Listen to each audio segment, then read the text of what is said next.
I'm tired of traveling, or fighting superstition in its many manifestations. Even though it was me who chose to debunk folklore and mysticism. Little did I know I'd end up being labelled as Patrick Galloway, the man with endless occult knowledge. Before I knew it, people all over the world paid me to investigate all kinds of weird things. As long as they paid me, I'd look into it. Funny thing though, the more I saw, the more I believe there are forces beyond our control. Creatures not explainable in any human terms. Things that make my skin crawl. I fled from Ireland and hung around Paris and London with no real purpose till the Great War started. I joined a special unit whose job it was to squelch the fears of the superstitious farm boys who made up the fighting ranks. The Trasanti were the biggest pains. The commanding officer, Jeremiah Covenant, led our unit in the hunt for their camp. We were ambushed. They came streaming out of the woods, waving swords and howling like banshees. I saw their leader holding a strange stone over his head, yelling weird words in a strange tongue. And just when I was gonna pull the trigger, he glared right at me. A bright green flash came from his hand, and it bowled me over as my gun went off. I woke up in a hospital bed with severe burns. They told me Jeremiah and the unit had gone on without me, but he'd given me the shaman stone to keep. I hadn't given any of this much thought until I came back here to find this letter that Jeremiah wrote me almost 6 months ago, asking me to come back to Ireland and help him out. This is not something I'm dying to do, for it may mean the death of me. He saved my life though, so I owe it to him. Just hope it's not too late.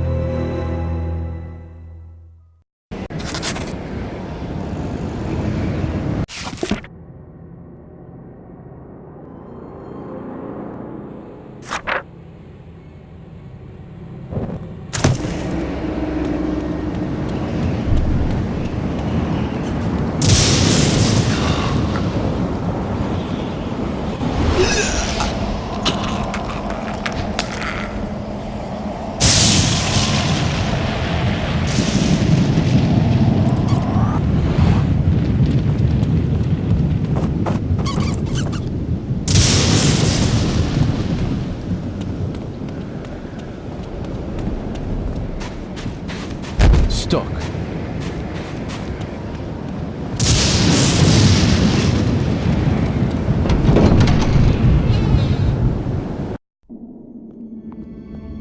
I'm Patrick Galloway, a friend of Jeremiah's. Sorry it took me so long to get here. His letter said it was most urgent. Jeremiah is beginning to think that the letter never arrived in your hands. He's been quite anxious to see you. We've all been quite worried.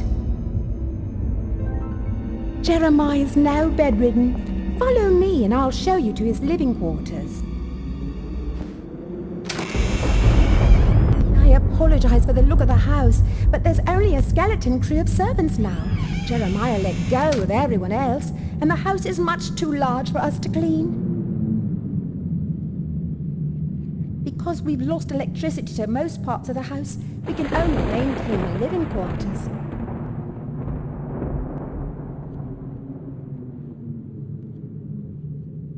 This family's had so much tragedy.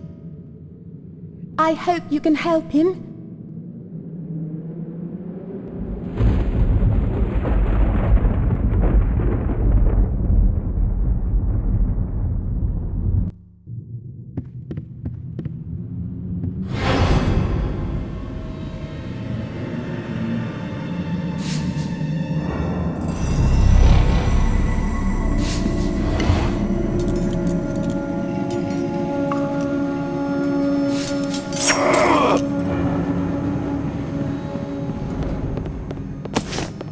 Jammed.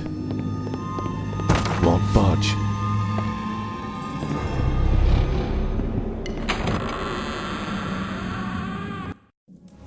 Patrick, you made it. At your service, Jeremiah. Sorry for the delay, but I've been abroad. What happened to you?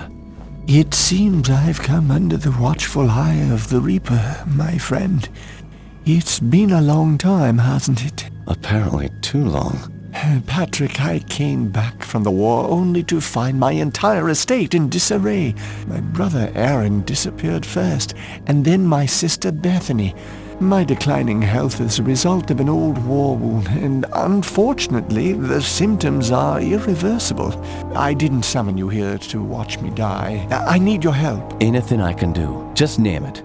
Strange events began happening around the manor. After thinning out my staff, they ransacked my estate, taking whatever they could carry. The rest of the help was quick to follow, as they feared rumors of my family's curse. I can't help but think it's more than a coincidence that strange happenings have increased since I've been back from the war. I want to get to the bottom of this, but I'm just too weak to investigate it myself. I'm relying on you to step in for me. Of course, Jeremiah.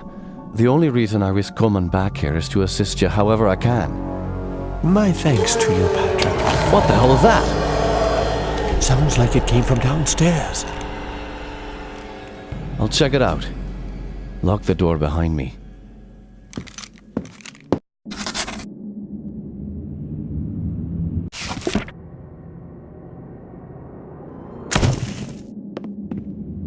Stuck.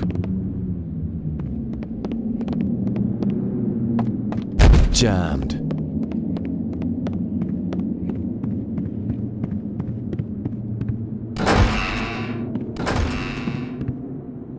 Won't budge. Jammed.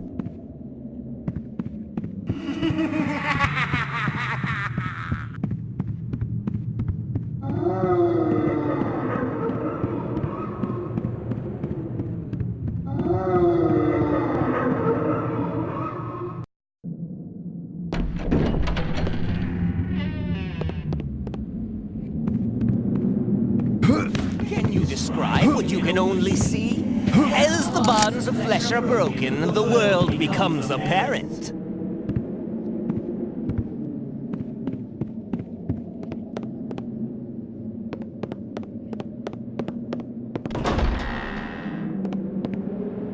Won't budge.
Jammed.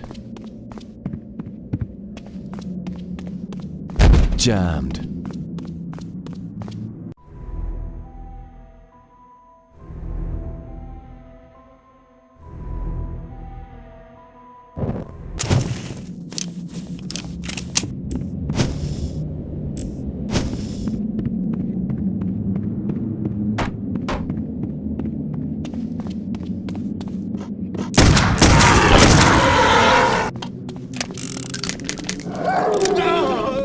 Help me, Patrick!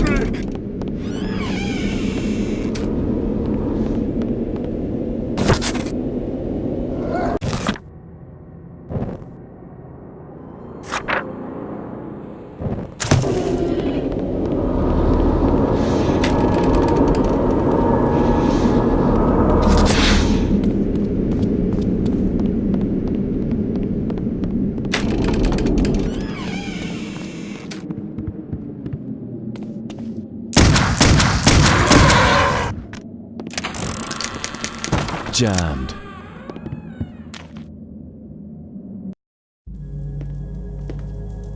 Those beasts were after me. What in God's name were those things? They're called howlers. And while I've never seen one before tonight, I've heard of them for years. Those weren't natural, my friend. We're fighting more than superstitions here. Perhaps I was being naive not to tell you, but there might be something more sinister at work here. When I was a boy, I encountered something I can't quite explain. You see, there was this isle of standing stones that sits just off the estate. Someone had carved a sigil into each of the stones, something indiscernible. Father had many books on the occult, one of which contained a sketch of that very symbol. I took my brothers and sisters out to the island and read from my father's book. Well, what happened? Something answered. The ocean began to boil, and a great wind whipped against us as we stood in the circle, and my siblings huddled to the ground in fear. Eventually, the wind died, and the sea settled. Patrick, I know it sounds like the ravings of a dying man, but I believe those standing stones had something to do with this. What has once been a taint upon this family has now begun to manifest itself. But you told me you're dying. Doesn't this curse end with you? Who knows? My brothers and sisters are dead, but I don't think they're really gone. I've heard some servants whispering. They think they've seen Lisbeth on the estate. My family has come for me. I sense them, Patrick. By now, you and I know the supernatural exists. You saw the howlers. And what about our encounters with the Tersante during the war? You still even carry the Gelzebah stone with you. It's a token of the shaman's life I took. That's all. I found a scroll with a picture of the Gelzebah on it. I believe it contains the way to awaken the stone's dormant power. Very well. Let me study this scroll overnight, and I'll see what I can do in the morning. This house still hides many secrets. I'm counting on you to reveal them and put an end to this mess.